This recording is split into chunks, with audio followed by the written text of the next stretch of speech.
Hey, testing. Hey, testing. Hey, testing.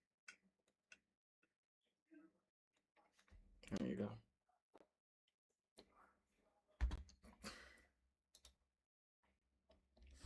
11 new messages since I've checked this.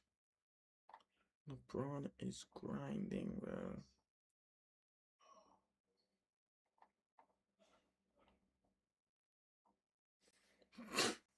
This guy's gonna pass me. Oh my god.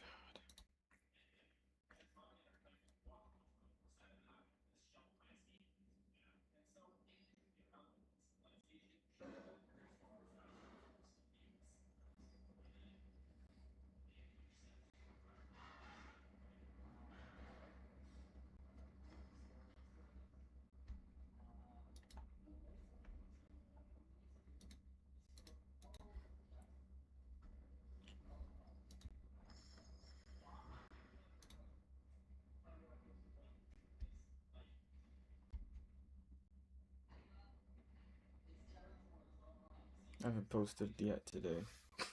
I need to spam with that one audio because the second I posted something with it, it broke 10K. So we're going to need to record that. This video did 10K literally just because I posted with that one audio. Oh, what am I doing today? Judging, I'm pretty sure. I don't know if I can do this on stream, to be completely honest.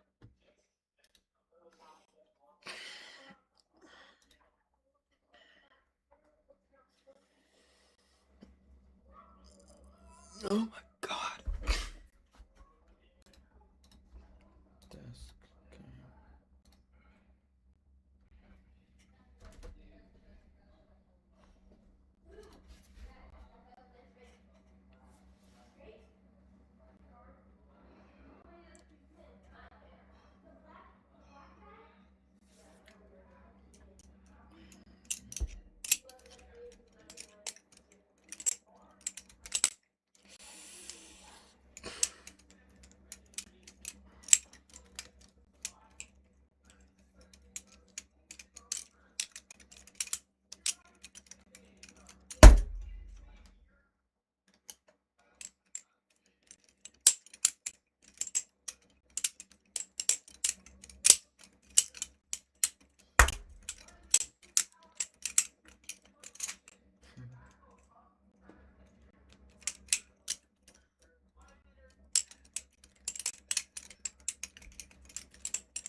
Okay, there is stuff I want to do.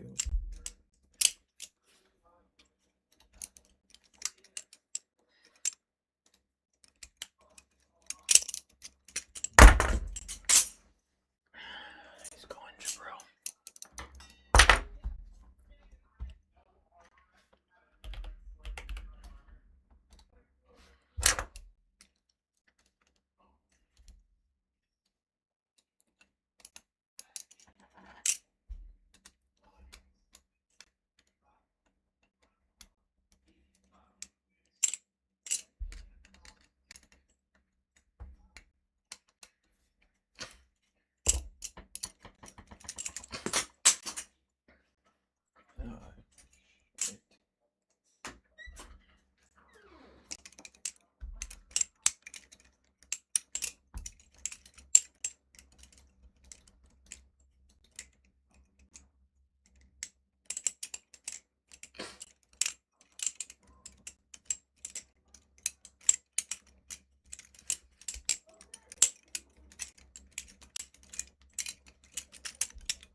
combination of multiple impairments.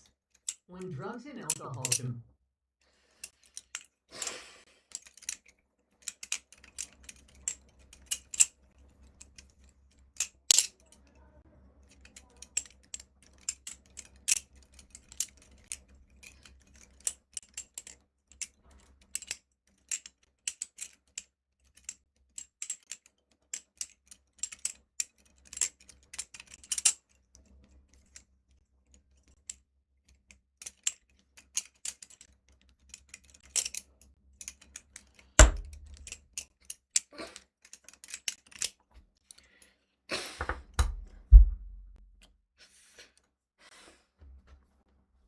I like the sticker. I'm trying to put it on my laptop.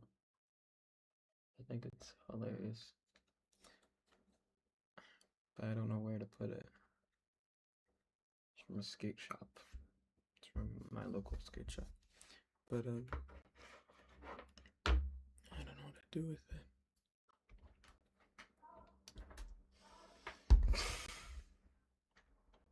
This is not a vape, for anyone wondering. People always ask me if this is a vape. It is not. I will never ever support vaping. I never ever have. Saponagachi. It's a fun little hacking project. Bro, I'm really talking to myself. Let's see. I am tired, bro.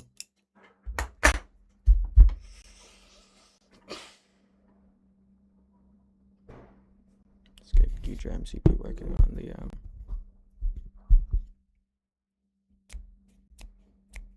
just wanna make sure she's using the right mic. Let's get Guidra MCP working on my cyber laptop, or whatever the fuck I wanna call it.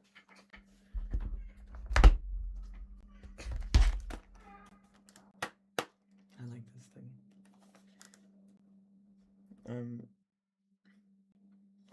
Finally put stickers on it. Flightanium. Shout out Ellen Tally, my one and only sponsor. Or one and only biggest sponsor. I guess there's some other small ones. But this is like some maker company I got with like 3D printing stuff. I want to kind of combine a lot of interests on here. I don't know. I really like it. It makes me happy to have. And this is the next sticker. I don't know if it's the position we're going for. I don't know if I want to go in the middle. Don't know if I want to go out to the side. Just over the Flightanium. Ooh, just over the Flightanium. I don't know.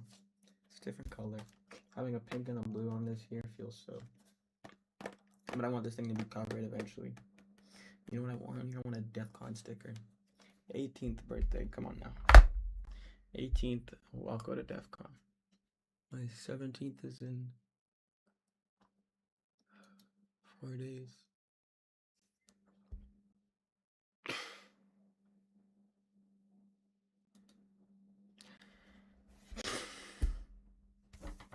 There are more stickers in here. I want to put them on eventually, but not quite yet.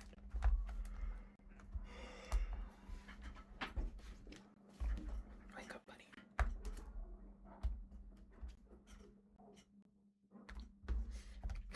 See what we're working on?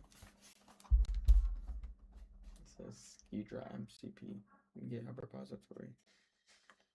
It basically sets up a servers to connect Guidra to Claude, which is a reverse engineering software developed by the NSA for extracting code from a application binary. And I'm doing it for a Hack the Box capture the flag challenge.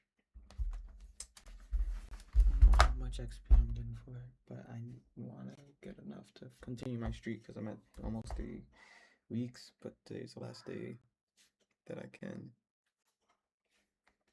Is there 3 viewers? Is that true? It's weird streaming here with no one. Usually there's I got at least a few. That sub goal number is so inaccurate. Wow. Sub goals at 11,000. I'm at not at 11,000. I'm at 13.1. I'm pretty sure. But that's it's not quite important enough. Oh, I'm gonna start doing fortresses and hack the box too. I'm not ready, but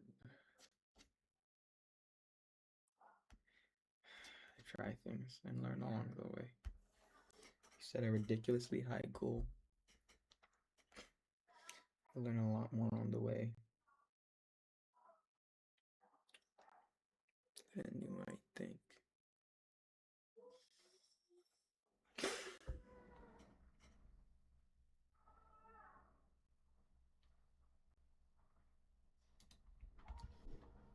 Yes,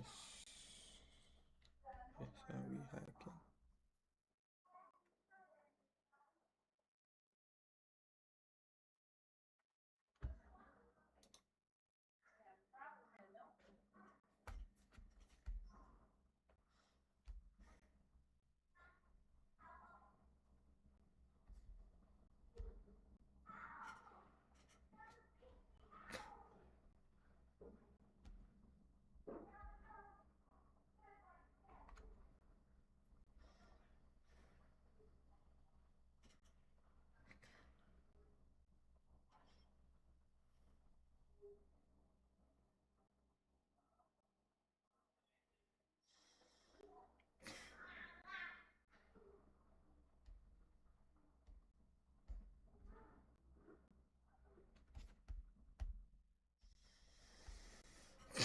You know, I've never used quad before.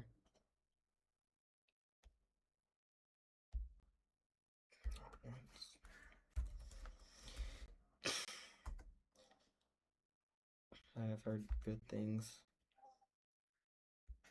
politically, which is one of the important deciding factors to me.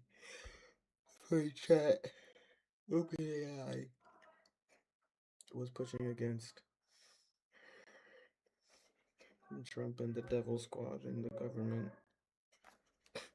to use their models for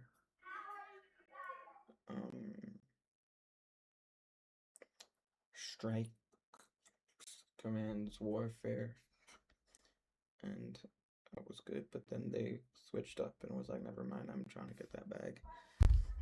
While Anthropic has stayed as firm. It's just the only attractive thing about it politically to me. But I don't know, it's just I'm getting so paranoid. This laptop is supposed to be the most secure oasis, safe haven for me to do all of my things, but I feel like installing Claude to desktop and giving it access to my computer or anything of the sort is a bit contradictory to the original goal. I've done a bunch of security stuff on it. I've built a firewall and things, but even still, I worry. The information age is upon us.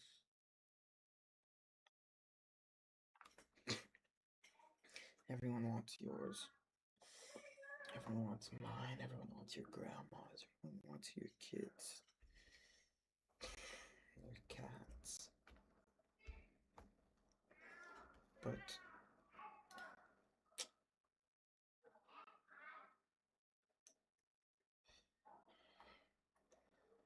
people say they don't care about giving up, but I feel like pretty soon it's gonna start becoming a bit more. Okay, and so here's what I did. I went out. bit less of a I don't really care thing and more of a I think you should.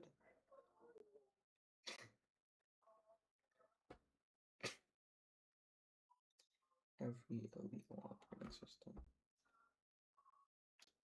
Cyber deck with a compute module 5. That sounds fun. This is the CM5, a tiny compute module from Raspberry Pi, and today I'll show you how I turned it into this custom cyber deck built from scratch. You're about to see the whole process, months of design, building, and a bunch of mistakes in between. Let's get started. This video is sponsored by PCBWay, more on them later. I've wanted to build a cyber deck for a while, and it was the perfect excuse to attempt my most ambitious project yet. What I had in mind was this wide clamshell design, basically the same footprint as a regular keyboard. So the first thing I needed was a screen that made this possible. I picked this 12-inch IPS panel from Waveshare. It uses the MIPI interface, which is more power efficient and keeps both HDMI ports free. It also comes with capacitive touch baked in. Just by the look of it, I had a feeling it might be too heavy, but I decided to get it anyway. Like any other laptop, you'd want the lid to stay propped at a usable angle. So I grabbed these industrial torque hinges from McMaster-Carr. They should have enough resistance to hold the screen up, but hopefully not so stiff that it's annoying to open. And just because this is a portable device, it doesn't mean I'm compromising on the keyboard. I'm making a custom low-profile mechanical one that matches the display. After pulling inspiration from few projects, I went with a split ortho layout with a trackpad and a small screen in the middle, plus a few extra controls that are going to make more sense later.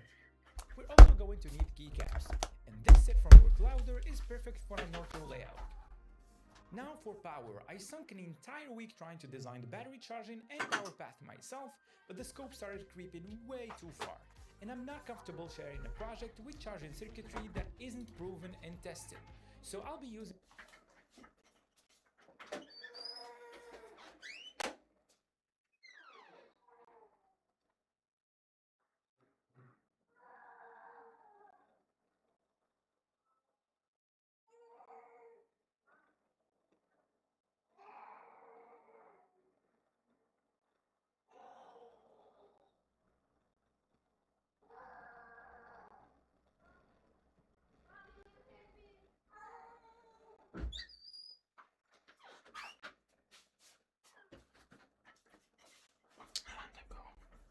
Address something.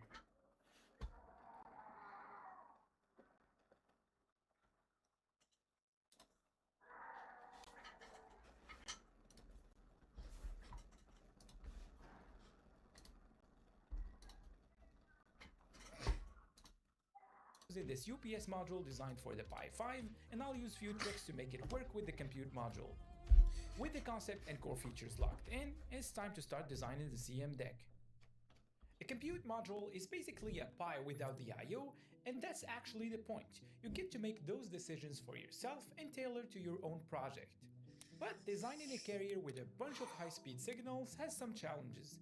I've never done that before, so I started from the official I/O board as a reference and basically worked backward my way from the documentation and design files. I was able to replicate the schematic for everything I needed, but routing is where it gets weird. If I miss this app, nothing works and I won't even know why. High-speed signals are apparently super sensitive to surrounding noise. I'm still far from understanding this properly myself, but grossly simplified, these signals run as differential pairs. That means two traces with the same geometry carrying the same signal with one inverted so that the receiver can subtract them and cancel out any noise that affected both the traces the same way. To make that work, you need controlled impedance, so I used this online calculator from DigiKey to set trace width and spacing based on the 4-layer stackup I'm using from PCBWay. There's also length matching and other rules, but we're not going into that here. If you're interested, I'll link a few much more qualified resources down below. I focused on the critical runs first, and I left the slower signals for later. Fusion Signals Integrity tool was telling me most of my routing was within target, which was great to see, but I still had no idea if it would work in real life. For I/O, I added a USB hub chip adapted from the CM4 I/O board this time, so that I can connect the keyboard internally and still have some extra USB ports. I also stole one more idea from that design for a secret feature I'll show you later. I added two GPIO headers to have a few general purpose pins, I2C, UART, still has to do Raspberry Pi things. For audio, I used a 92S DAC circuit based on this Adafruit design. Then I fed it into 2 amps, one for these tiny speakers and the other one for headphones, with the jack switching mechanically between them without any special firmware needed. And the last important piece was power. I needed a way to adapt the UPS module because those pogo pins are meant for what's under the Pi 5 and not a flat PCB. So I probed and mapped everything first and used this mechanical drawing from the manufacturer to pull all the center points for the pogo pins and made a custom footprint in Fusion for all those pads to land exactly where they need to. Hopefully that works as planned. Now the keyboard side is pretty straightforward, and I've built similar projects like this before. The main difference this time is I'm not using a dev board. Water is good. I love water. I love water. Little grim, bro. I've been sitting here. Waiting. How are you doing? I haven't streamed in so long. I feel bad for not. What's been up? I was gonna say not much, but the reason I haven't streamed, I had some we had some friends over that they traveled in to come, like really close family friends, and they traveled in to stay with me and my family all week, and so I've been busy enjoying myself.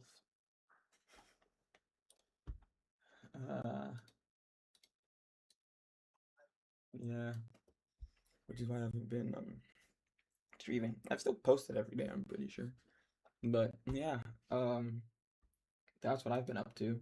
And that's why I'm back, is they literally left today, this morning. So I am alone again. And I am in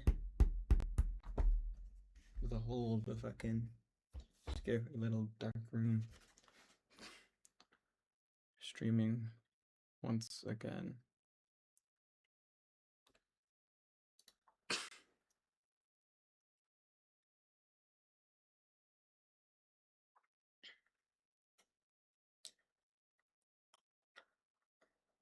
It's alright, gang. Live life. Yeah, bro. Gladly. I did miss an interesting milestone though. Dude, milestones are starting. You gotta be grateful. I'm still always so happy when I hit another milestone. Random 2. What that mean? Oh shit. Random 2. Yeah. Random 1, random 2.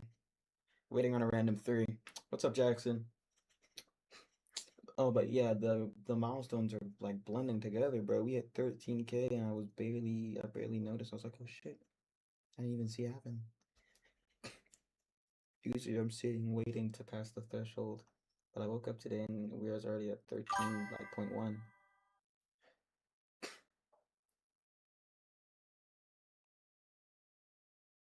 What y'all doing stop traveling? What do you mean? Like when we stop traveling?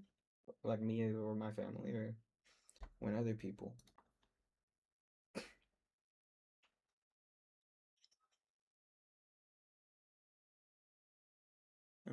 Like under my driveway basically is the positioning of this, so I can hear when cars pull up and I hear something upstairs. There is something that's supposed to be delivered today that is kind of exciting related to this channel, but I don't know if it will be. It's been saying it was like today, next day, tomorrow. It's gonna be tomorrow. It's gonna be tomorrow. It's gonna be tomorrow for a few days now. So I don't exactly believe it anymore.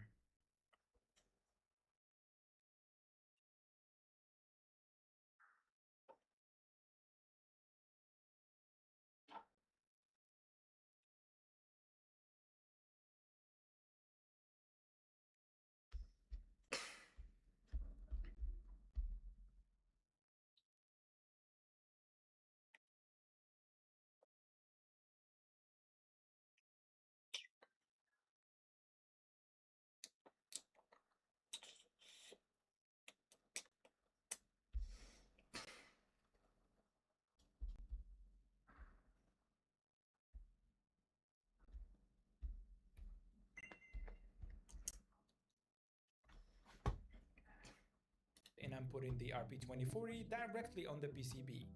I used the hardware design guide and followed the minimal example for the controller block.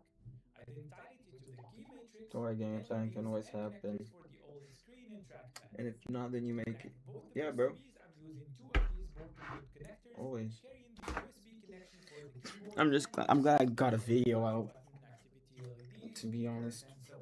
And also dude, tested people, CM5 hardware toggle with if Charcoal you've never done like or like felt that like weird responsibility when it comes to like posting content or trying to regularly, yeah, bro, it's a different feeling because there's so much stress as like time builds up between the last video. And I'm like, I should be posting. Why am I not filming? Why am I not editing? And so when I finally get one out, I'm just relieved. But then after like a week, I'm feeling relieved and I'm thinking, God damn it, Jabril. You haven't posted. It has been though like only 4.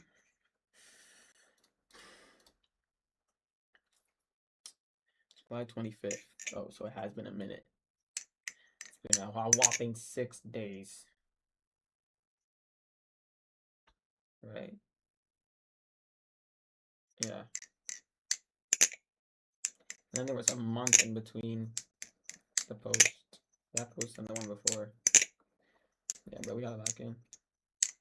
The intermediate battle song combo tutorial I did. They're pretty well a while ago. I think I might do more stuff like that.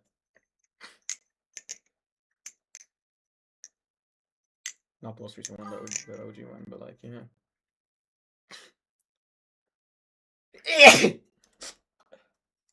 I get it. I used to post stuff, but don't let it destroy you, gang. Yeah, of course, bro, of course. But yeah, you understand. You know what I would be now, because like, I feel like now there's a weird feeling as a teenager in this bullshit economy that makes you think, and it's really a sad thing. It has a little bit of truth to it, but it's not that. Anyways, I feel like I'm like too slow because I don't make money and I don't have a job, even though I'm only like 16. And so, thinking of the possible income if I just keep working hard on YouTube, it makes me feel a little more responsible for it.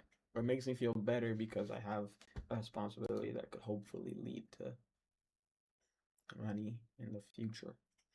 I'm getting very, very close right now, so I'm trying to work at it, and I'm like almost monetized. Of course, when I'm monetized, I'm not gonna be like, it's not gonna be some big relief, and I'm gonna be like, oh, finally, okay, I'm monetized. There's no reason, I'm good now, I'm all fine. Then I'm gonna be like, more. But for now, just getting to that goal is very motivating in a way, but also a little scary.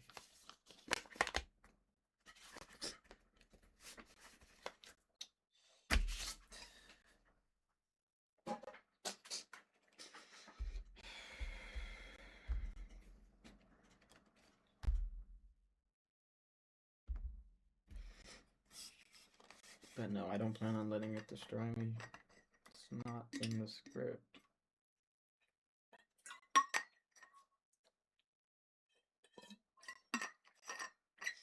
We are almost at 15K. That's exciting. For sure. I think by the time I'm at 15K, we'll be monetized.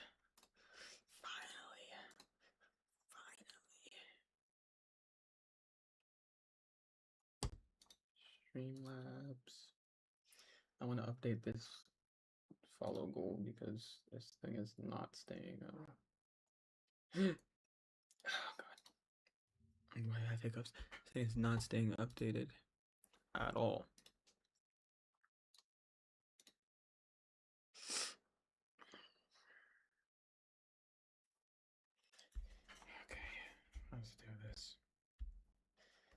400 XP if I figure this out.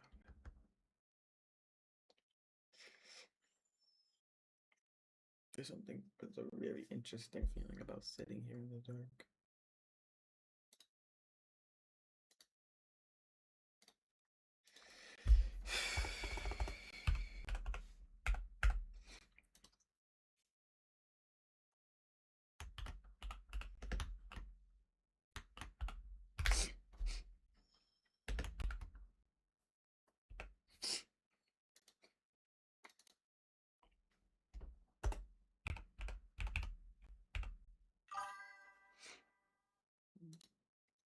See if we could hit it by, oh god, not my birthday. That's too soon. Maybe at the end of the month we can hit 15K. But one thing I can say is that is a complicated but completely possible goal. I think it is. You can get it. Be you through it all. And you might want to try posting on things like TikTok and Gram, as the old heads say. I'm on Instagram. My Instagram used to be like way ahead of my YouTube. I just hit 1,000 on Instagram, but the Instagram's not as much as part of the. I feel like I'm mostly on YouTube. Instagram's not very part of the brand.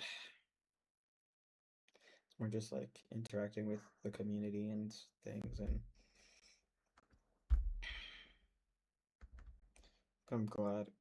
And it points to Instagram points to the YouTube. The YouTube can point to the Instagram, and it's good.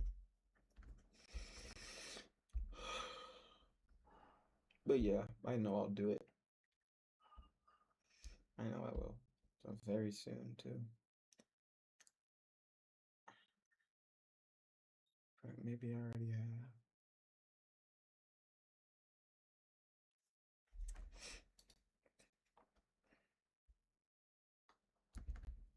Just need to get a notification from YouTube to let me know. I have a feeling that notification is so far off. Obsession beats luck every day of the week. Yeah. I'm a firm believer in the power of obsession. It's the only thing that's led to any sort of success or victory in my life.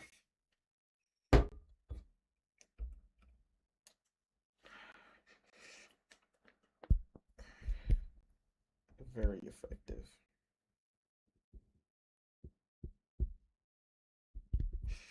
Gosh, I'm obsessed with too many things at the same time though, bro. Can't divide your obsession up between all this stuff. YouTube is still a big one though, so that's good.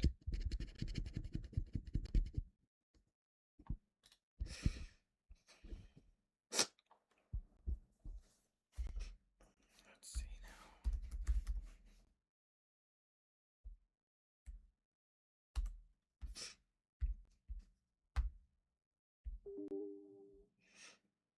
That's when discipline comes into the mix. You're not wrong. You are not wrong. It's extremely important.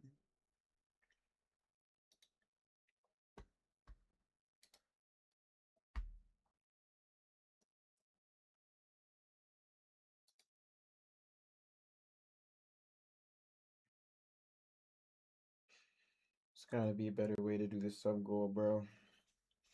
It only counts public, oh god, I'm scared.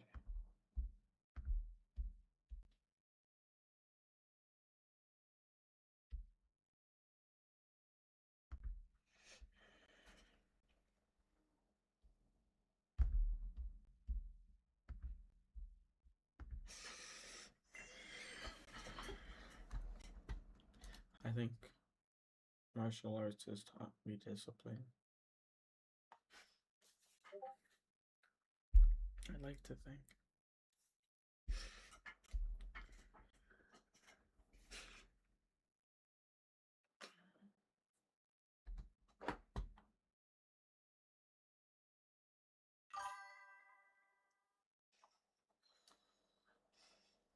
Eating breakfast pizza, weird but good. Nice. And what's your favorite martial art? I'd say the one I do.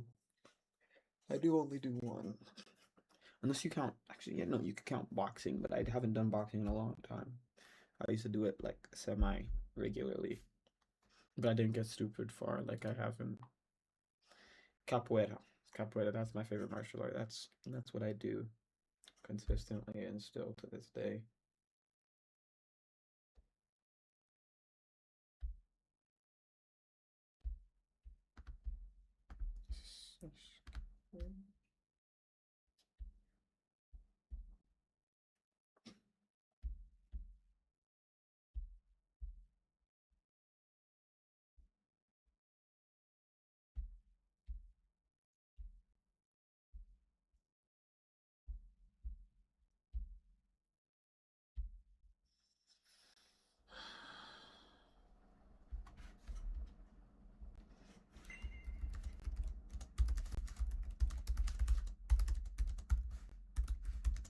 How's your breakfast pizza? Also, what is breakfast pizza? I've never heard of something specifically named breakfast pizza.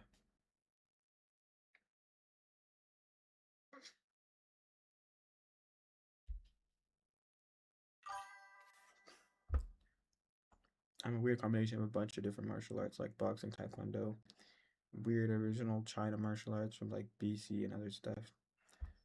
That's sick. That's why you're like what I've wanted to be, bro. I wanted to do multiple, but I've kind of ended up like specializing in one very specific. But I will try more in my day.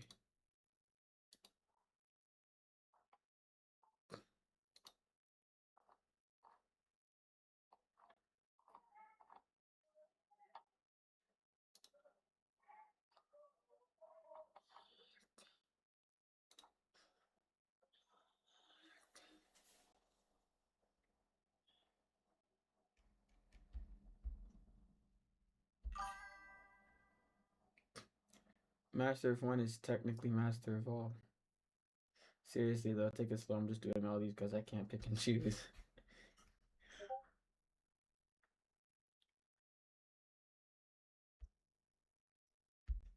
That's valid, bro.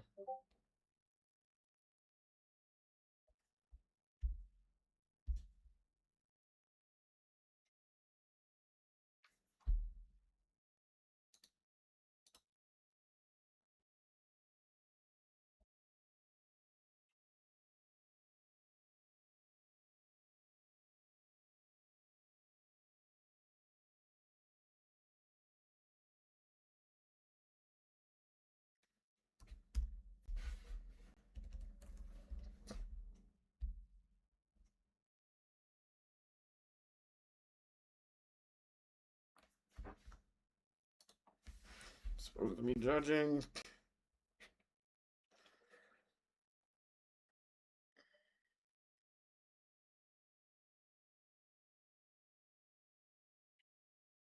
Oh yeah, he said tell you more. Capoeira is my one martial art, and I've been doing it for a long, long time. Oh, I'm almost 17. Yeah, almost 14 years now. And started when I was super young. If you don't know much about it, it's like a big, it's somewhat oriented in by around there's like you could say there's dancing elements, music, acrobatics, and then of course martial arts takedowns. I rarely use your hand, it's mostly kicks. At least when it comes to like attacks. At the end of the game, both king and pawn go in the same box. That's tough, bro. A fire quote I heard in a movie. Yeah, that's hard. That's sick.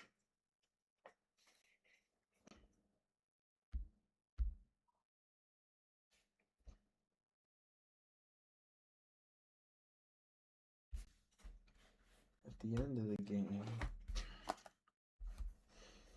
truthfully, 36 plus 18 plus 18 plus 17. 89. 37 plus 18 plus 18 plus 17.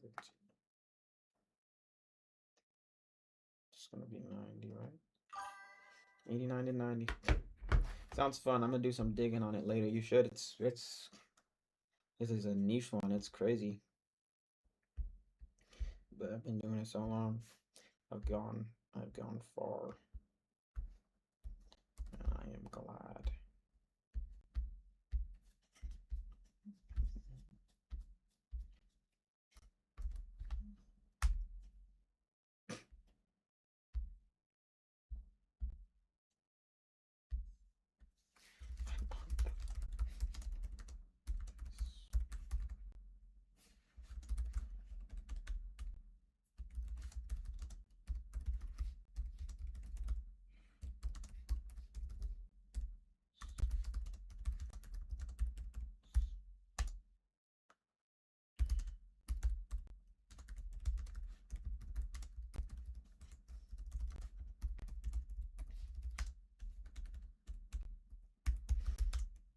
Sorry, I'm not talking. Scram needs these scores out of me, bro.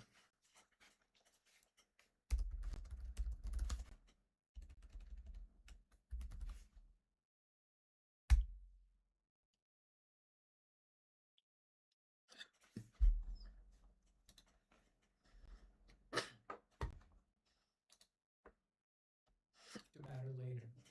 I was watching A these. lot of details here to keep the video reasonable, but if you have questions, Oh, leave good. them in the comments below, and I'll do my best to answer them. After weeks of staring at these boards and painstakingly routing each signal, I checked everything one more time and was ready to hand them off for manufacturing to today's sponsor, PCBWay. I've been using this service for years, and every project on my channel with a custom circuit board has gone through them. The quality has been consistently amazing. They always review your files, flag issues, and recommend helpful changes. And the best part is, they don't just do PCBs, they also offer assembly, 3D printing, CNC machining, sheet metal fabrication, and even injection molding. They have a ridiculous range of options and materials. If you're building anything involving electronics, PCBWay can be your one-stop shop for your project. Link down below if you want to check them out. While I was waiting on the boards, You got a favorite knife? The goal was simple. Mount the torque hinges I'd ask him my properly. favorite child. No. Not like asking my favorite child. Probably my Kraken. I think my Kraken kind of has the best of a few worlds. It's consistent. It can take a beating. I've swapped this blade out 3 times, only because the last 2 were unfortunately not very well heat treated. So I snapped one of them and the other one got like bored into. And so I finally got an actual squid blade and it's served me well ever since. These handles though are original from 2023. 3 years now. Damn. But I think I love this Kraken, even though its tune is trash. Constantly has tabs. Because it can do every trick. There is nothing a Kraken can't do. There's nothing a Kraken won't do with at least a solid amount of like ease. Like some tricks are literally harder to do on certain knives, and this one kind of just is middle all around. I like the Bowie Kraken. That's what I'd be flipping. Tonto's great too, but I prefer Bowie. I've also tried the Weehawk, which is nice. I still prefer the Bowie. I've tried the Zenith, which is wild, but I still prefer the Bowie. And this thing also, I've just had it for so long. It was my first quality Balisong was my Triton. Then I had my Rep, which was a clone. And I got my Kraken. I just dropped it on my laptop. Wow. Very expensive laptop. What am I doing? But I got this. I remember being so happy. I was like 13, 14, and I loved it and flipped it all the time, all the time, all the time, all the time, all the time, all the time. When I got this Kraken, my train started getting less love. I'm gonna be honest. It was my Kraken and like my rep for a while, and then honestly, just my Kraken. I was devastated when I broke the first blade. Devastated when I couldn't properly tune the second, and I accepted its tuning capability. Its tuning isn't gonna be the best. The handles are a little messed up in some fundamental ways, but I love it very much. So, if anything, to be my favorite, I'd say the Kraken every day. My regime probably flips almost better or more consistently at least.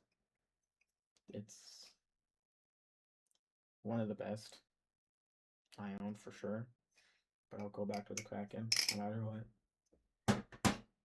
Talisong Z. I might be sponsored by Elden Tally, but even still, I would never tell a lie. And I love it very much. Not as much as the Kraken. The Kraken, like, fucking blows all these guys out of the water in sentimental value. My Lucio was my first live blade. I kind of loved that thing, but I don't flip it much anymore. And then, like the Squidron I just got. Everything has a story, and all of them look badass. Yes, this I think I almost traded this Squid Training, but I don't know if I'm gonna beat it.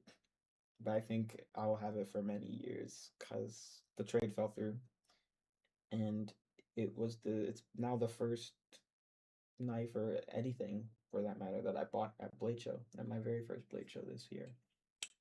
So I'm realizing now that a few years down the line, it will mean a lot to me, even though I tried to get rid of it within like the first month of owning it. I still like it. I still flip it. Might not have the sentiment to it, but I also just love it because it's like it's easily the best flipping trainer I have. I think it's the best knot in the world. Then I have a few more, but they're not all with me. Those ones I have here are the ones I keep with me most often. They're usually in the lab or whatever you want to call this space. But those are my goats right there. And so here we are. Future MCP. Is this the right one? Yes. Releases.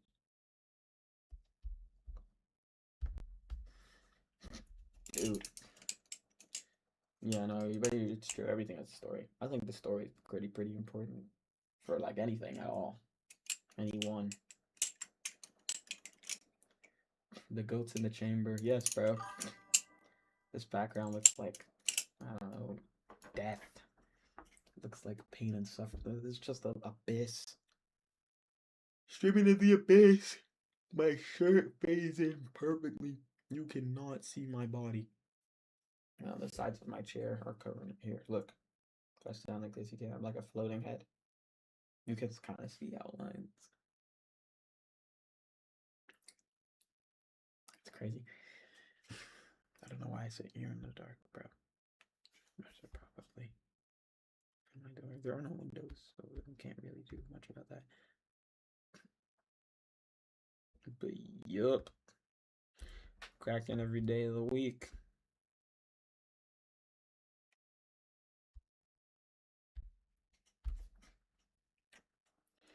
Peak. Fairy Peak. The best.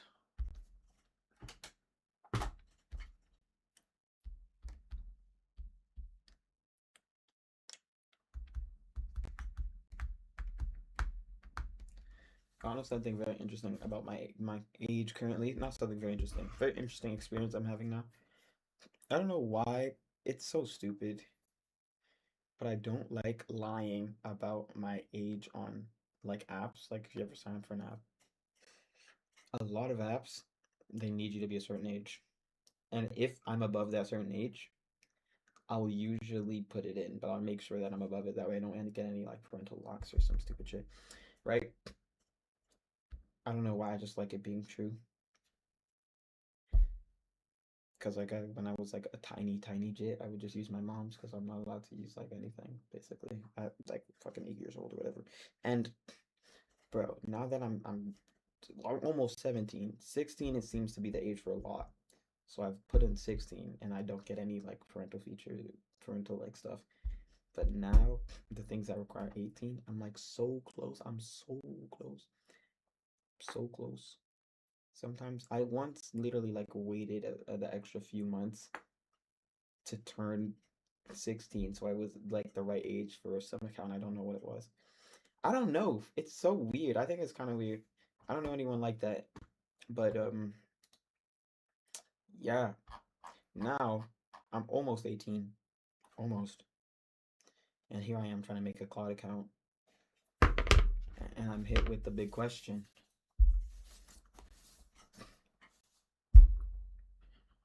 What is your birthday? And I'm like, not old enough.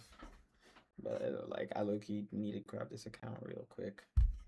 So I'm not gonna be waiting any 2 years or 1 year. Unfortunately, so in goes my mother's birthday.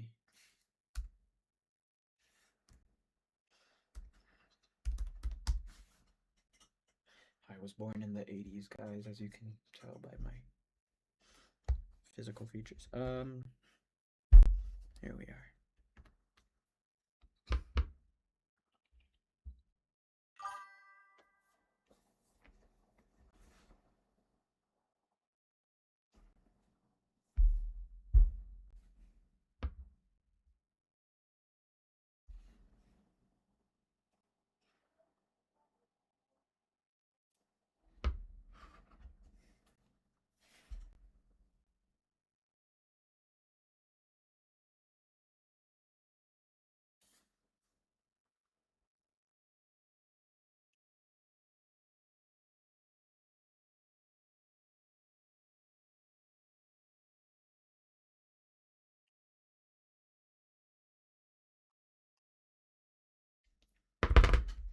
Goaded plan, yes. It is the plan.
Alright, brother, I got a bam boom skedaddle. I've never heard that. If you're still streaming later or post the vid today, I'll be there. I gotta go. Fun talking to you. Of course, always. I'm just here yapping. That's really all I'm doing. Unless I'm flipping. You're a good streamer. Little Graham out. See you, bro. Always great to see you. Peace, peace, peace.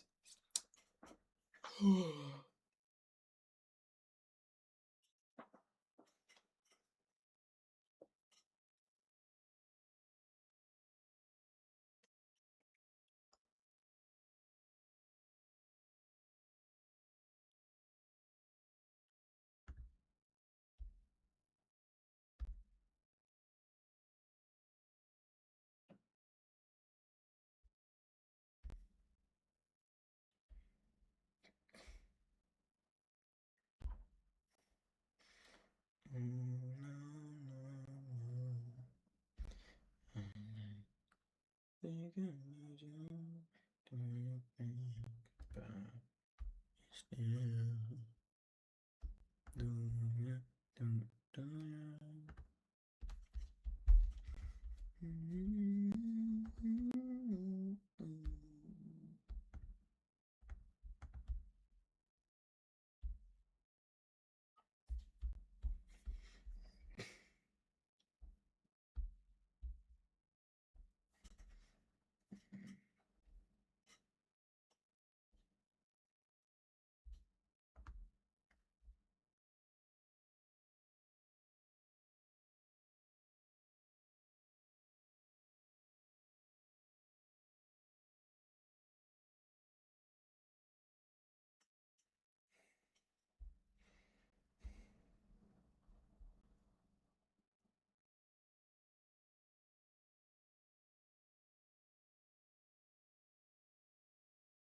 A new feel.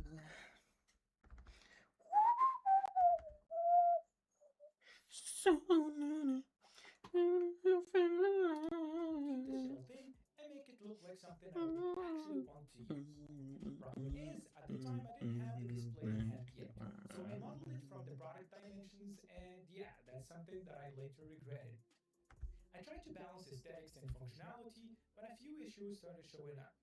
I left all the I/O in the back because I thought it looks cleaner, but once you plug anything in, the screen can no longer fully swing open. So I had to carve clearances into the back panel for the lid to go at least 140 degrees without smashing into the cables. At that point, I also decided the bottom needs to be translucent. I love transparent tech, and if I'm going through all this effort to make custom parts, I might as well show a bit of what's inside. It was then when I realized that I completely boxed myself in. I designed the I/O panel in a way where you couldn't assemble it in a normal order, so I had to add a cutout for the back panel to slide in after you put the main board. It probably weakens that area a bit, but restarting the whole design process was out of the question. Also, those The hinges Tally were Beach missing a Z few Blade should parts, be so there I soon, thought, bro. just This hollow Tally and Z Blade should have retouch. been here like a week ago. Shit's been lying to me. Hold on, so it's calm. Yo, Jobin, what's up? Yo, dude. Yeah, give me a second. Anyways, how's it going, Anthony? Good to see you. Good to see you.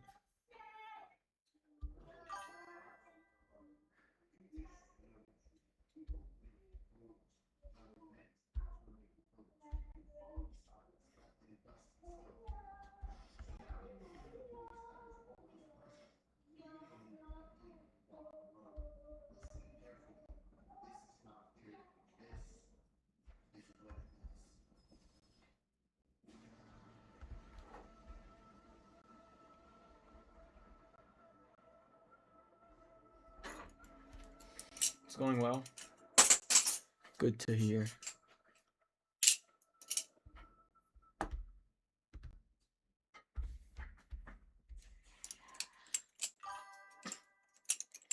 I remember, how could I forget? Also, did you go back to the black candles on the Tonto? No, I still haven't. I just left it on there. I haven't been flipping it that much. I flipped it for a while when I first got it, and I've been flipping it like every so often. But they're still on here. So what I'm doing when I stream and I get the new blade, we'll be doing the full blade swap and like putting everything where it's originally. And we'll see how things are.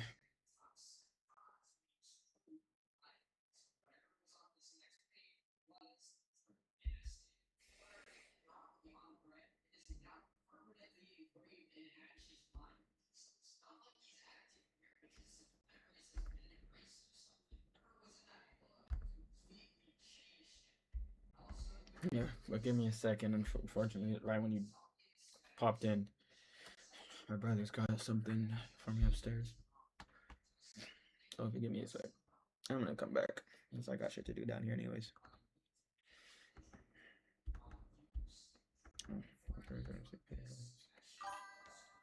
And the post is weird. Sometimes it'll say when it will be there, and sometimes it just shows up randomly. Yeah, that's exactly how Canada Post is.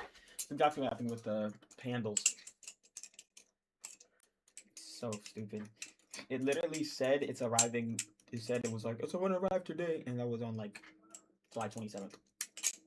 But yeah, give me a sec.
Hey, guess who's back?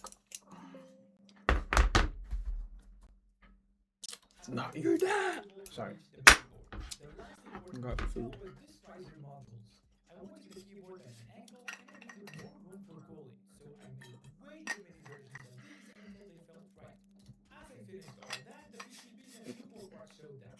The boards look amazing, but at this point I have no clue if they're going to work or I just made an expensive W eats. To save myself a few headaches down the line, I printed and assembled the W eats? prototype for the enclosure first. Chicken and very, very, very good rice.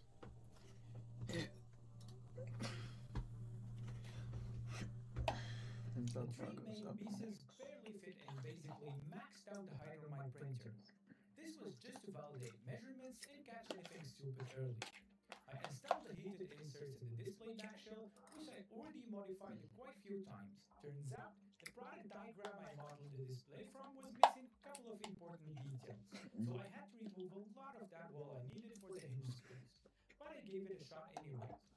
I dropped the boards in to check if 3D printing a hinge is crazy. At first glance it looked great, but after opening and closing a few times, the hinge screws pulled right out, which was kind of expected to be honest. I went back to the CAD and reworked the hinge mount since these are 360 hinges. I drafted the opening at 18 degrees and switched to screws that go all the way through and that can be actually tightened properly. That fixed the hinge issue, but then I noticed the next problem. The display was way heavier than I expected. At 775 grams for the screen alone, this thing was definitely going to tip when you open it fully. Even with the riser feet shifting the center of mass, it still wasn't enough. So I redesigned them to swing as far back as possible, and that helped a lot. Once I added the two batteries, I'm only missing about 180 grams to be fully balanced. So I kept that in mind for later. After way too many more tweaks, the enclosure prototype was finally in a good place. Normally, I'll just produce and finish my own parts, but this project was getting out of control and I still had all the electronics to deal with. PCB we Plus, good. the setup for resin printing isn't really made for big parts like these. So I used PCBWay 3D printing and CNC surface again for the enclosure parts that needed the real finish, especially the transparent bottom. That freed me up to focus on the parts that I was actually nervous about.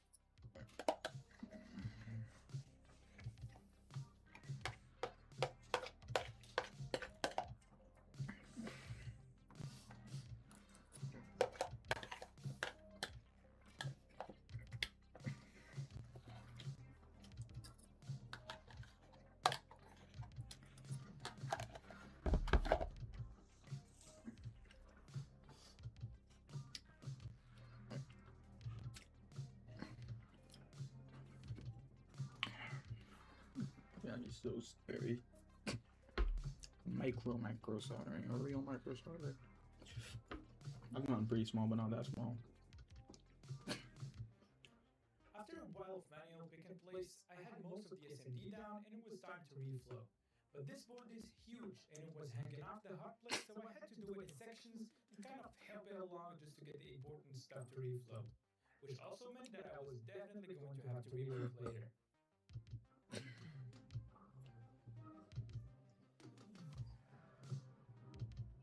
This keyboard normally only connects to the carrier It's through gonna be the so board connector. So to test it on its own, I left these test pads on the PCB. I soldered on this cursed cable and powered it from the bench supply.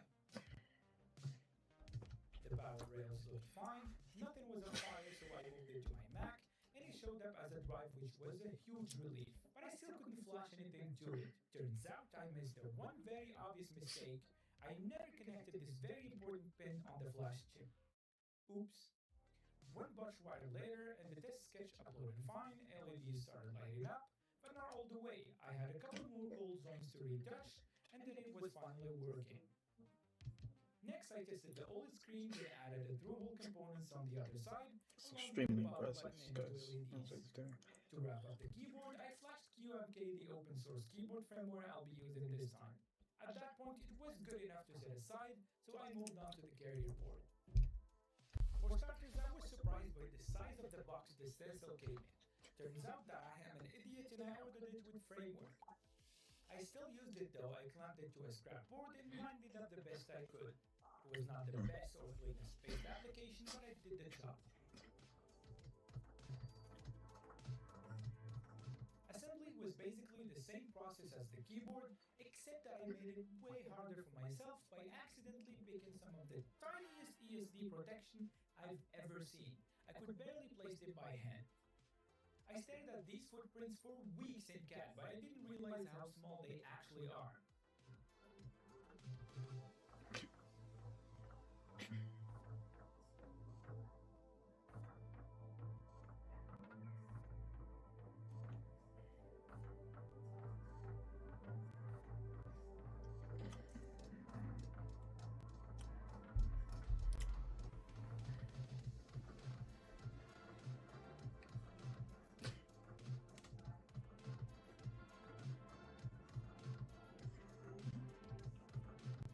Reflow was a bit smoother this time, but I still had to do a bunch of rework by hand, especially on the QFN packages. I don't use those often, but it wasn't as terrifying as I thought it would be.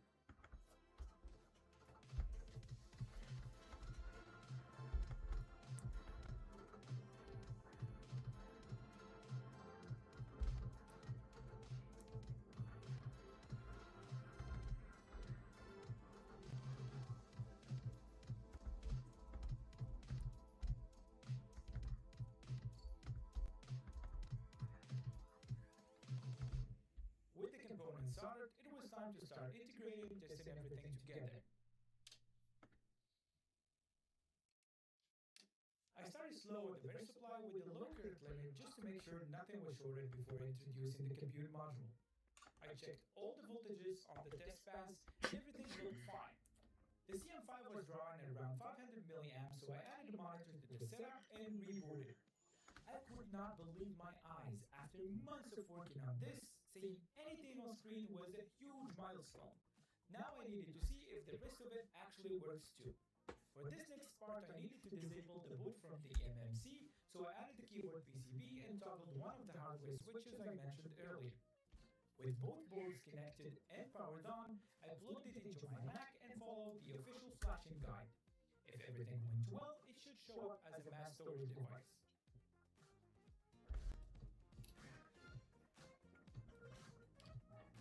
Once it booted in the desktop environment, I tested the audio by literally taping the speakers on the PCBs. They sound terrible and undersized, but hey, they work. I also tested the headphone jack switching, and to my surprise it worked first try. Ethernet was next. I ran a quick transfer test from another machine and I was getting great results. At this point I was starting to get suspicious that things are going way too well. Yeah. Of course that streak ended the moment I tried the screen. First I realized I had the wrong flat cables and I had wired it for the same side instead of opposite, but even after I got the right ones it still wouldn't work. With the display connected, the CM5 just refuses to boot. So I started poking around with the multimeter and what I found was the display was leaking 3 volts back into the system through the DSI connection.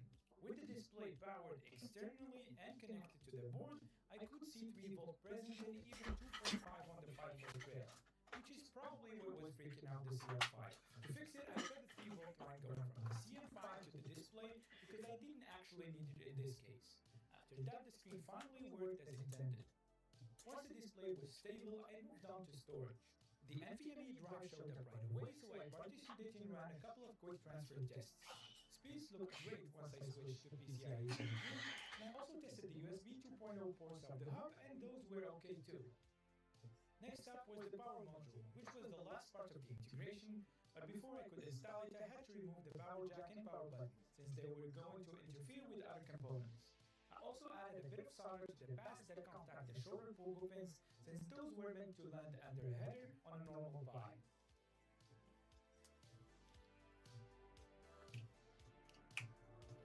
First power test, it could shut the system down, but it wouldn't turn it back on. The module takes over the main rail, and after a few seconds of being off, it cuts off power, so the keyboard power button can't wake up the CM5 from the shutdown line. Once power is gone, the only way to wake it up is through the power module. So to fix this, I cut the trace going to the power button and rerouted it with 2 small wires and a connector to the power board instead. Up to this point, I was using the CM4 thin cooler for the compute module, and and I actually designed the case around it. But I noticed that the CM5 runs hot and under stress, it hits throttling temps pretty fast. There just isn't enough surface area on that cooler, and once assembled and sitting close to a tabletop, it's not going to get any better. So for now, I switched to a thicker cooler that's actually intended for the CM5, and performance under stress was way better. It also let me test the fan header I included just in case something like this happened. That brings me to the last two tests, GPIO headers and batteries. The two GPIO connectors are the same, so I hooked the same pin on both sides to the scope and toggled it high and low from the terminal to make sure that the signal matched. Then I tested the I2C and I scanned for the power module, and I was able to decode it without any problems. The batteries I got are 5000 milliamps and both exactly the same, but they came with 2mm GSC connectors and the power module uses 2.5, so I had to make new connectors and solder them on the back.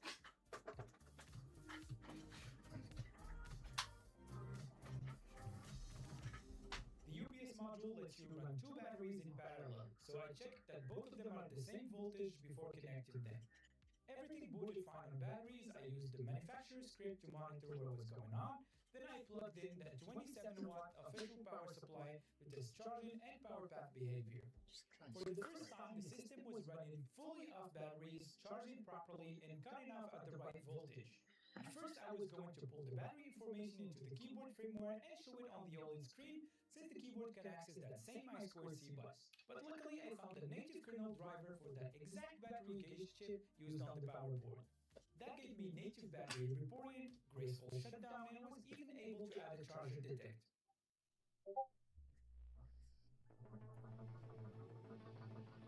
Before assembling the device in its final form, I reprinted the entire support structure in PETG this time, and I installed all the heated inserts. And while I was doing that, the enclosure part showed up, and it looks amazing. Everything was packed really well, and the finish is flawless. The resin PCB way recommended has this neon color underneath, so even if it gets scratched eventually, it's still gonna look sick. The tinted purple shell is easily my favorite one. To start the assembly, I glued the tiny speaker grills and the LED diffusers. It doesn't really need to be glued, but it makes moving these parts less annoying. I also embedded some magnets in the keyboard shell to help keep the lid closed. No idea how strong that's going to be yet, but it was worth a try. For any important fasteners, I used a bit of thread lock. Some of these are basically impossible to reach once everything is assembled. For the ribbed cables, I had to fold them gently and get the orientation right so they could snake through the hollow sections I showed before.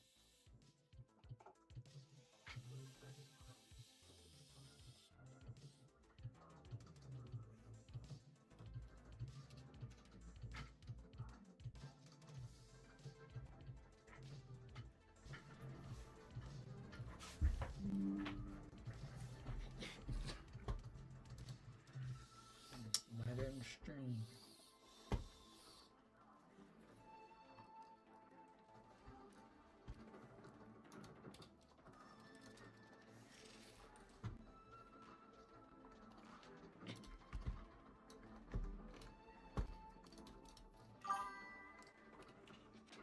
There he is. Hey, LeBron. It has been a minute. It has definitely been a minute. It has definitely been some time. How you doing? What's up? What's up with me? Not much. I've been busy all week, bro. I'm sorry I haven't streamed. Glad to be back.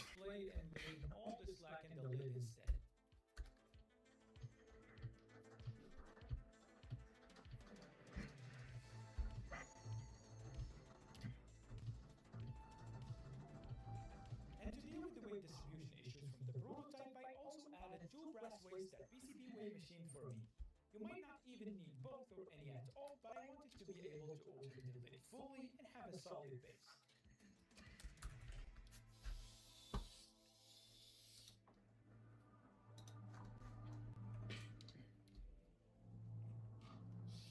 After fastening what felt like 1,000 screws, it was finally done.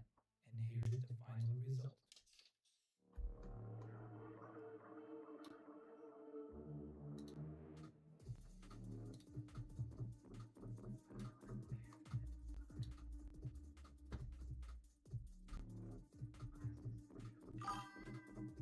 crazy. I lost my Kraken earlier. Whoa! Then I found it in my yard. Whew, okay. Holy roller coaster, and it had a little bit of rust on it. I oiled the blade and it's fine now. Okay, bet. That's crazy. How long was it lost? If it had a rust, was it like rained on?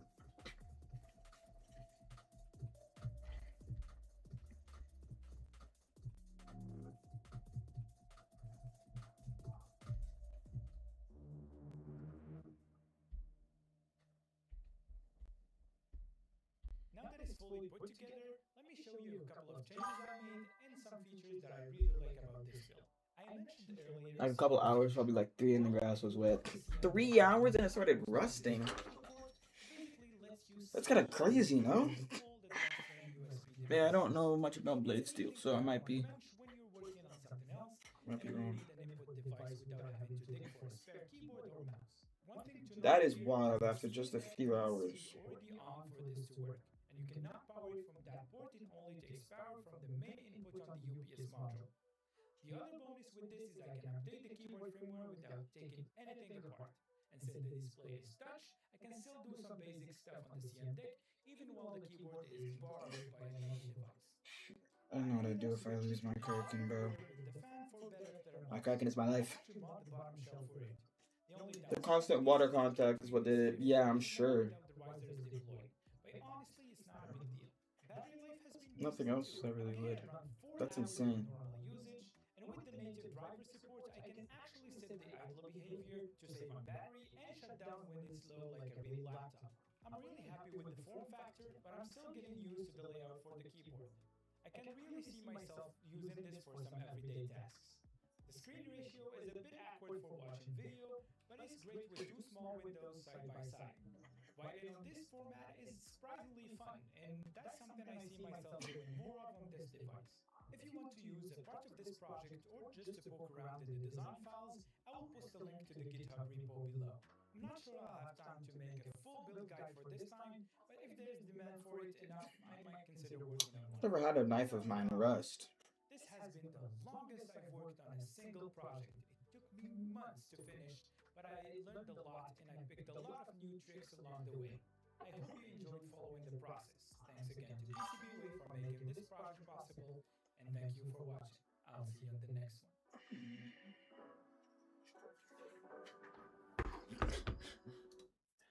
I'm glad I found out I was freaking out. Yes, bro. Every time I've ever like lost a knife like that, I've been scared as fuck. This one time I thought I lost my regime. I literally thought I lost it for like 10 minutes. 10 minutes was the amount of time it took me to find it again. Because I like dropped it in this ATV I was riding in. And dog, I was like, bro, I swear. And dog, that ain't it. That is not it. Luckily we got it back. That's why I'm bad, like, careful where I bring my knives.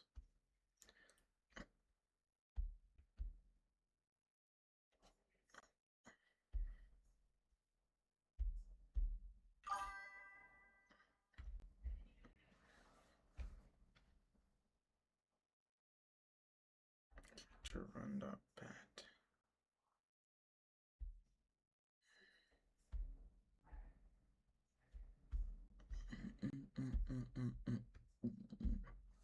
Are you? Yes, bro. Scary as fuck.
Files not extracting fast enough.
We're done. I made a video the other day that did decent too, at least on Insta. Did nice. That's sick, bro. I've been seeing you post so much. Like today, for the first time, I checked that like creator notification thing in the Discord server, and I'm like, damn, how many times has bro posted since I checked this?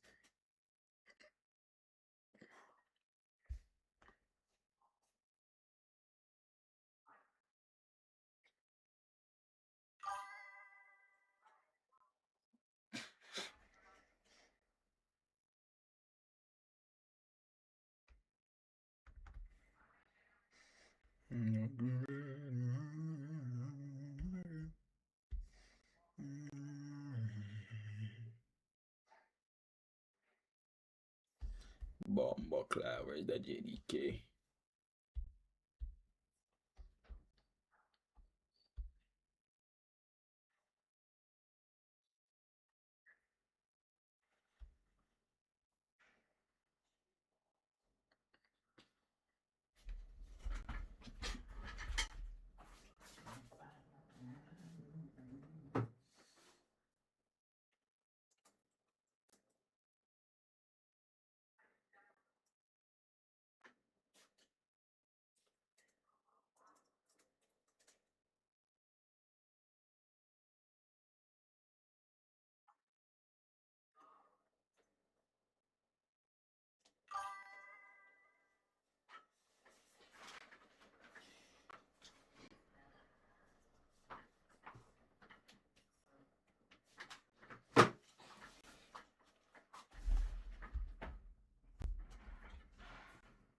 It's kind of crazy. You've never had problems with rust though? Yeah, no, never.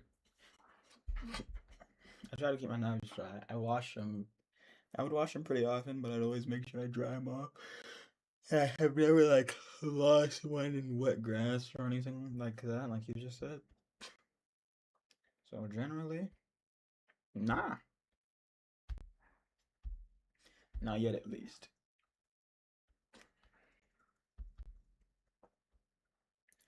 Hopefully never.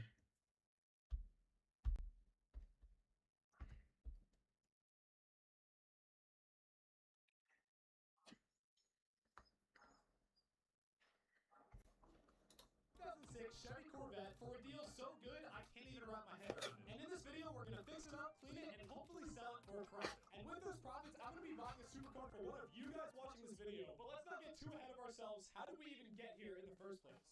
Okay, so I've been looking for a while, and I think I've finally found the next car we're gonna flip in this series. There has been one specific car I've been wanting to flip for so long now, and it is a Chevy C6 Corvette. I don't know, something about these cars are so clean. Like, when I think of Lightning McQueen, I think of this car. Looking on Facebook Marketplace, Bro, what? When I think of Lightning McQueen, I think of like a 911, like a Porsche. Anyways, I'm watching YouTube. Doesn't matter for me if it's 100. I gotta keep my knives inside. It start to rust in a couple hours. Yeah, bro. That's my Kraken, my Orion, and my Prometheus. Haven't had any issues with it. With your Kaidal. Oh, that's good. How long have you had the Kaidal? Kind of recently, right? I feel like you have. Like it hasn't been long.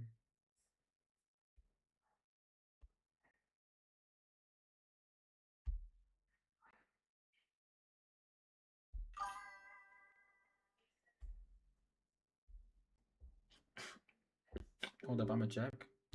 Say less.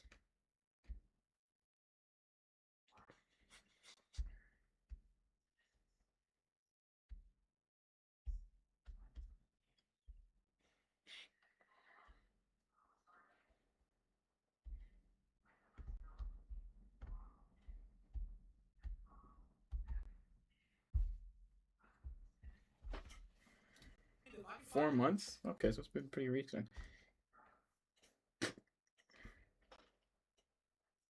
It's pretty solid.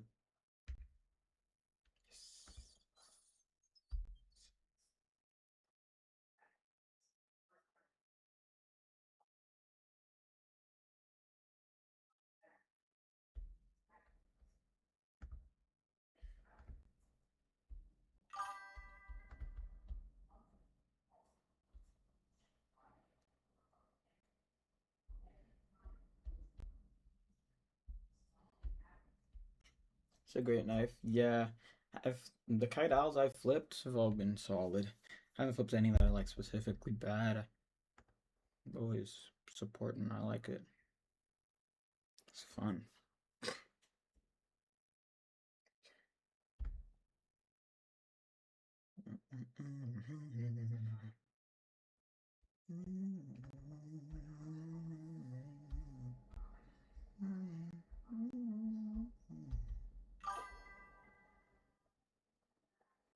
GPR.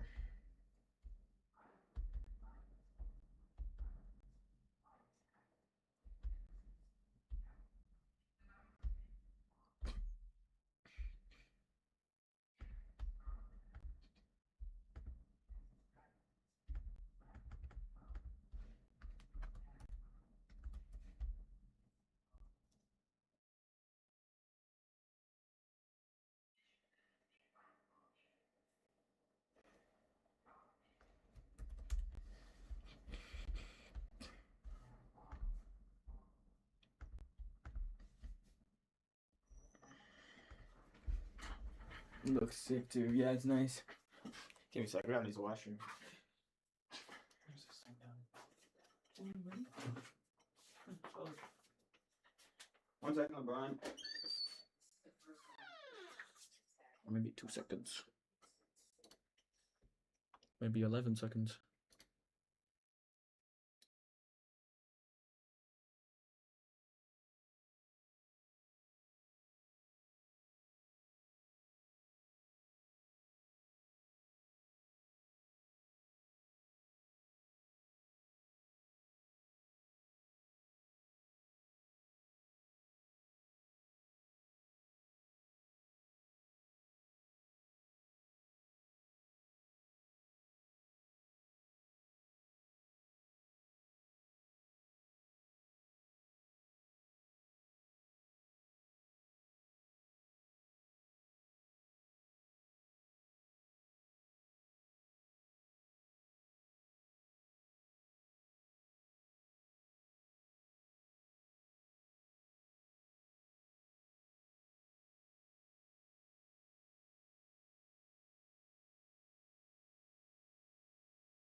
Oh, it's not 2 seconds game, my bad.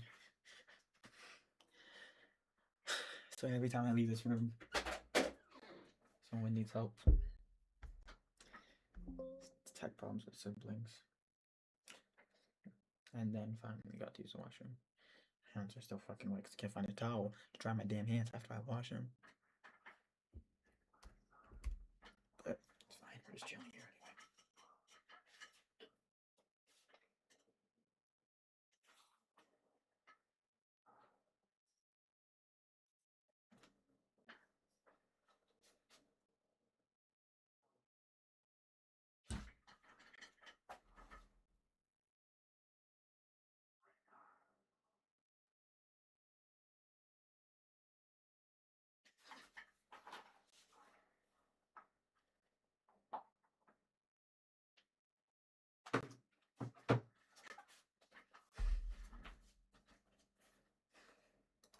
For under 20,000, I'd say that's a complete steal. And let me tell you, I have been scouring Facebook Marketplace looking for literally anything I could buy, but for some reason, all the guys selling Corvettes either don't want to negotiate or they just completely ghost me. But then, completely out of the blue, I found this other listing listed 9 months ago. It's a 2006 Corvette listed at $19,000. It looks super clean. It only has 55,000 miles. I'm not really sure why there's flames on the taillights. And I have a feeling the reason it's been up for 9 months is because his first picture is so bad so nobody clicked on it. And also because the description says nothing about the car. So I messaged him asking if it was still available. I didn't really expect it to be because it's 9 months old. And he actually wrote back saying it was. He just sent me his address and we're going to look at the car tomorrow at 4 o'clock. Now here's where I'm conflicted. So as you guys know, I'm not the greatest at in-person negotiating. You spare 200 for 17.8? Yo, I'm giving you a good deal. Whatever, yeah. Let's just do the full 18. Usually I like to send an offer over text just to like make sure I don't get brutally rejected in person. But with this guy, I know he's older, probably rather negotiate in person. For the first time in my entire life, I don't think I'm gonna make an offer on my phone beforehand. I hate talking to people, especially like asking to take money off. It sounds, to me, the thought of that sounds like nails on a chalkboard. Alright, y'all, today is the day of hopefully buying this Corvette. I just went to the bank and pulled out $19,000 in cash. I've never held $19,000 in my hand at once, and to be honest, it's kind of terrifying. I really hope we're not spending the full 19 and then I can talk him down a little bit. So without further ado, the time is 12:22 and we're meeting him there at 4 o'clock. I'm so nervous to do this, I'm not gonna lie. It never gets easier buying cars. If anything, I feel like it just gets worse and worse because I'm spending more money. So now let's start this 3.5-hour drive to East Haven, Connecticut. 3.5 hours, goddamn. Alright guys, quick little beginning of drive update. For some reason, the drive is actually 5 hours long, not 3 hours, so we're gonna be almost 2 hours late to this guy. And on top of that, the AC just went out in my car. So it is hot, I'm not feeling great, I'm not gonna lie. The no AC plus anxiety combo with a 5-hour drive is not really doing well with me. So I think now I'm gonna put the windows down and just try and take my mind off of this anxiety. And the windows down helped. Temporarily. Until we hit traffic, and I don't know guys, maybe I have a problem because there wasn't a single second of this drive I wasn't stressing. I think I'm gonna offer him $18K, $1,000 off the price. Wait, hold on. Yo, is that a Supra? The other thing too, which I didn't tell my friend Jared who's coming with on this journey, is I accidentally referred to him as my brother when I was texting this guy. And you know, it's too late to back out of the story now, so like, I have to break the news to Jared that we're pretending to be family for the day. Seriously, what have I gotten myself into? Alright, we are about 2 minutes out from this guy's house. I had to pull over for a second just to, you know, recorporate my thoughts, prepare myself for this negotiation. I have the full $19,000 in cash, but I'm gonna take $1,000 out and just hide it somewhere in my car. Because hopefully we're only gonna need this $18,000 that I'm gonna be able to talk him down to, right? I'm here with my friend Jared. I mean, technically today he's my brother, Jared. What? I told the guy that we're brothers. What am I supposed to say? You're Asian. I'm not. Well, So I'm gonna introduce you to him as my brother. So, just get ready for it. Don't laugh. You had expected. Anyways, I have to stop delaying it. My heart is racing so much. Let's go buy this Corvette, but first... Okay, quick break for the video because I need to tell you about today's sponsor, Chime. Most people think making basically nothing on their savings is normal. I personally would know that because my savings account literally paid 0.02% APY. That is terrible. Meaning if I were to have 10K saved up, I would only be be making $2 in interest per year. Chime's high yield savings account earns 3.75% APY, meaning if I put that same 10K into Chime, I'd be making $375 per year from basically doing nothing. That's like over a month's worth of burrito bowls. Chime's 3.75% APY is 9 times the national average of 0.38% APY, and the best part, there's no monthly fees or minimum balance requirements. You just set it up one time and your money grows automatically. My personal favorite feature about Chime is, let's say you buy a coffee for $4.67. You can turn on roundup so the spare change goes straight into your savings, which really adds up over time. And not only that, but on things like groceries, gas, dining, and travel, you can get 5% cash back on a category of your choice using your Chime card. If you want to join the millions already saving money with Chime, sign up for Chime using my link, chime.com/DougVargo, or click the link in the description. If you're not already earning 5% cash back and 3.75% APY on savings, sign up using my link. You can also use the QR code on the screen, and it only takes a few minutes to sign up. Huge thanks to Chime for sponsoring this video and supporting me on this journey to give away a supercar to one of you guys. And now, without further ado, let's buy this Corvette. All right, we've delayed this for too long. You ready to roleplay being family? Oh my gosh, I hate this. All right, here we are. There it is. Oh my gosh, that thing is so sick. So I parked and introduced myself and my brother to this guy. How's it going, man? Nice to meet you. I'm Doug. This is my brother, Jerry. Nice to meet you. Nice to meet you. The guy was super nice, and I could tell he had literally nothing to hide with this car. Oh, chat message good. The first thing I noticed, I'm back. Oh shoot, no way. Yo, what's good, bro? Terrible on my phone, but in person, they kind of look cool. The other thing I noticed was how bad these headlights How's look. it You going? guys know I love restoring headlights, so this wasn't a huge concern to me. Looking around the car, this thing was flawless, which is obviously a really good thing, but also bad, since I'm looking for reasons to negotiate money off the price. The only thing I could see besides the headlights were that the front tires were a bit dry rotted and low on tread, and also he told us the struts holding up the hood were bad, but that was literally it. We took it out on a test drive where he drove, and there were zero issues at all. He let me drive it, and I found zero issues, meaning the next step of this deal is to negotiate. Here we go. All of my anxiety has come down to this moment here. I didn't want to be disrespectful and give him too low of an offer, which could completely turn him away from negotiating, but there also was a few issues with the car I could justify taking some money off. I know realistically I can sell this car easily for around $24,000, and if I could get it for 18, well, that would be perfect. So I built up the courage and prepared. Gonna make a cookie, low key. Okay, say less, bro. Enjoy your cookie. Tires are a little dry rotted, so we're probably gonna have to get new tires. Headlights, we'll have to restore those somehow. Yeah. Thing with Chevys. Yeah. Oh yeah. You're right. This is Yeah. A little dry rotted. probably from the city. Yeah. I mean, I have cash. Would you do 18,000 cash? Yeah. Okay. Alright, deal. Sounds good. Alright. I'll get it out of the car. I came to my eyes. I've successfully negotiated in person?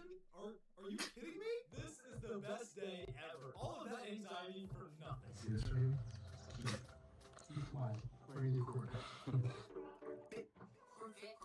So we went into this guy's house to sign the title over into my name, and just like that, this Corvette is now ours for $18,000. We have bought the Corvette for $18,000, leaving our house right now. Holy moly. I can't believe that worked. I had no faith in myself, I'm not gonna lie, but I should have. Went a little far from the gas pump, but how do we open the gas cap? Oh, here's the gas cap. Perfect. I am in shock that we got this thing for 18K. I mean, I had a feeling they were nice people. Low key, I feel like I probably could have even got it for like 17 if I asked, but I could not be mad at 18 at all. But right now, we're in New Haven, Connecticut, which is right by the beach, so why would we not go to the beach? You know why we're here? Beach attire. Bruh. What do you think? I give a smooth shirt. I'm not trying to get demonetized.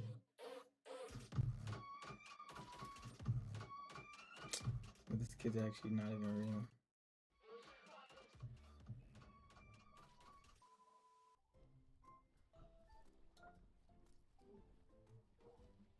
Man, what a beautiful day to be at the beach. Nice, sandy beach. I might take a nap.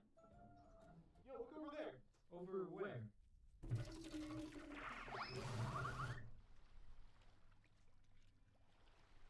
go home. Actually, before we went home, New Haven, Connecticut is apparently known for the best pizza in America. So I absolutely devoured a pizza, which was low-key mid, despite what I said. All I gotta say, I'm impressed. There's zero downsides to this pizza. I think I'm gonna give it a score 9.5 out of 10. I was just hungry. I have no Dave Portnoy. But then it was time for the 3.5-hour drive home, which let me tell you was such a cool experience.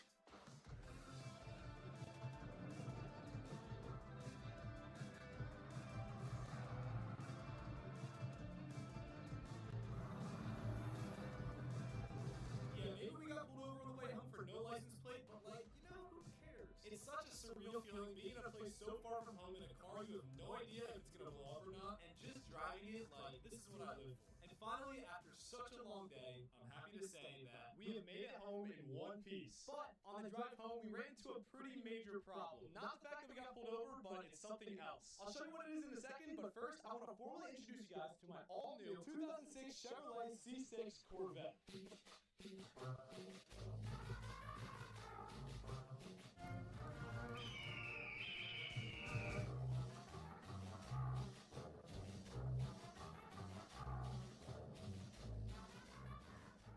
So we got this car for $18,000, which in my opinion is an absolute steal. There's no way you find a vet like this for under $22,000.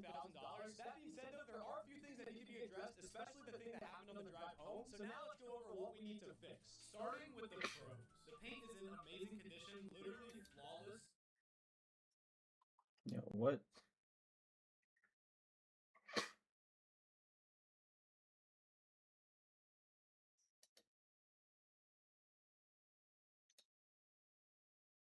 It's just a bit dirty from the front. The wheels are in good shape with minimal to no curb rash. There are 0 modifications to this car. There's only 53,000 miles on this car and no lights on the dash. The interior is also in perfect condition. It's just dirty and needs to be cleaned. Overall, there's not much to say. It has no major problems at all. But now for the cons. This car is fully stock. Yes, that's a pro, but I wish this exhaust was a bit louder. You can't even hear it. These do not look fire. Definitely take them off. The headlights are extremely faded and cracked. I don't know if they're savable, but we're gonna try. It's an automatic, which is just less desirable. There's a Connecticut inspection on it. The front tires are slightly dry rotted and low on tread. The hood won't stay open because the struts are busted. And for the major problem we ran into on the drive home, a rock chipped the windshield. Aside from that though, it doesn't look like anything is really wrong with it. But before we make that judgment, let's lift it up and look underneath it. Okay, now the car lifted up off the ground, I wasn't able to look under it when we were buying the car, so I have no idea if there's any rust, so let's find out together. Back here looks pretty good. I mean, there's literally no, there's a little bit of surface rust, but that's nothing. And coming to the front, there's nothing at all. Wow. I almost have a hard time believing there's no rust on the car, so let's take off this wheel and see if there's any in like the wheel area. Yeah, there's literally nothing. Part of me is a little surprised that there's no rust. Like, I know this car has been garage kept its whole life, but I'm just kind of in shock that we got it for the price that we did. It feels like something has to be wrong, but before we clean up this car, I want to give you guys a little car tour. Starting off with the fact that this top comes off. I mean, how flippin' cool is that? It's just a hard top and you just start in the trunk. Super easy. I'm not showing you everything. Have a great rest of your stream, but I'm gonna go watch anime. Yeah, bro, I'm dead ass just sitting here, I'm working on stuff. I'm watching YouTube. I might end stream too, but I just wanted to go live, say hi to a few people, because it's been like a week. But yeah, have a great time. Hope you have a good day. YouTube, man. YouTube. I literally started talking about AC. You hear that? Another really cool fun fact about this car is it's red. And most importantly, to let you know that this thing is a beast, we got the flames here. Today was not a good talking day for me. Anyways, it's raining right now. As you can probably tell, I'm getting the entire car soaked just for this video. So let's clean it tomorrow. So we pulled the car into the shop, and even though we won't be cleaning it in the rain, we can, however, take these flames off the taillights. Finally. All it was one screw holding it in, and wow, that looks terrible. But even with it being disgustingly dirty and stained from the metal, I'd say it looks about 20 times better than it did with it on. So we took off the other side, and my goodness, does this look better. And now, one day later, let's get this car squeaky clean. Here's how it looks before we clean it up. It honestly isn't even bad at all, just a little dirty from the drive home. So let's start this restoration with the wheels. I sprayed on my purple wheel cleaner and the tire cleaner and worked it in with the brush. Unlike the Skyline, which took about 2 years to clean because of how many spokes the wheels had, these were super easy since this wheel is simply just shaped like a star. And you know who else would be a star? You, if you hit the subscribe button. In the last video, I was thanking you guys for 500K, and well, now we're only less than 1,000 away from 600K. What? So if you're enjoying this video and you haven't already, hit the subscribe button. It means everything to me. The goal is to hit 1 million subscribers by the end of this year, so if you want to support me on this journey, hit the button, y'all. I love you guys. And just like that, I finished all the wheels, which all turned out looking great. Now we can finally spray down the car, getting all the loose dirt and grime off of it. I tried washing off the stained taillights, but as you can see, it didn't fully work. We'll take care of that later. And for my favorite part, let's use a foam cannon and cover this car. Absolutely lather it up. Wait, I didn't know I bought a white Corvette. I thought it was red. Anyways, I scrubbed the car using my microfiber wash mitt. Being